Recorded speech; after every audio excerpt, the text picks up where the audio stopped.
Hi hello namaste welcome to our channel. నేను మీ చార్మి.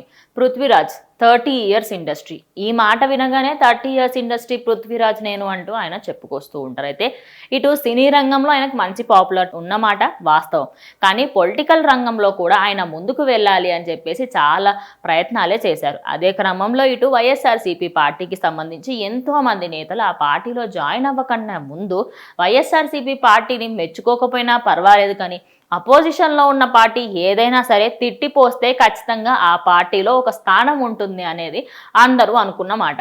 అయితే వాళ్ళెవరో చేస్తున్నప్పుడు వాళ్ళకి ఇచ్చినప్పుడు నాకు మంచి పాపులారిటీ ఉంది కదా, నేను కూడా అదే బాటలో వెళ్తా అని చెప్పేసి టీడీపీకి సంబంధించిన వాళ్ళందరినీ కూడా ఎన్ని మాట్లాడగలిగితే అన్ని మాట్లాడడం. ఒక విధంగా చెప్పుకోవాలంటే అటు ఆర్కే రోజా, అంబటి రాంబాబు, కొడాలి నాని వీళ్ళతో పాటు కూడా పోల్చొచ్చు ఆ టైంలో.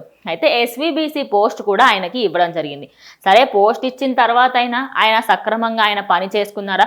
అక్కడున్న ఒక మహిళ ఆయన పైన కంప్లైంట్ ఇవ్వడంతో ఆ ఉద్యోగం కాస్త ఊడిపోయింది. సరే, ఇదంతా అయినప్పటికైనా ఆయనకి కొద్ది రోజులకే ఇంకా నా వల్ల నాకు అర్థమైంది నా పరిస్థితి ఏంటి అనేది. ఇంకా 2024 మొన్న జరిగిన ఎలక్షన్స్కి సంబంధించి ఎలక్షన్స్ కంటే ముందే అటు జనసేన పార్టీకి సంబంధించిన జనసేన అధినేత అయినటువంటి పవన్ కళ్యాణ్ దగ్గరకు వచ్చి ఆయన కాళ్ళు మొక్కడం జరిగింది. ఇంకా అప్పటి నుంచి జన సైనికులందరూ కూడా పృథ్వీరాజ్కి బుద్ధొచ్చింది, ఇప్పటికైనా కనీసం తెలుసుకున్నావు ఏది కరెక్ట్ ఏది రాంగ్ అనేది.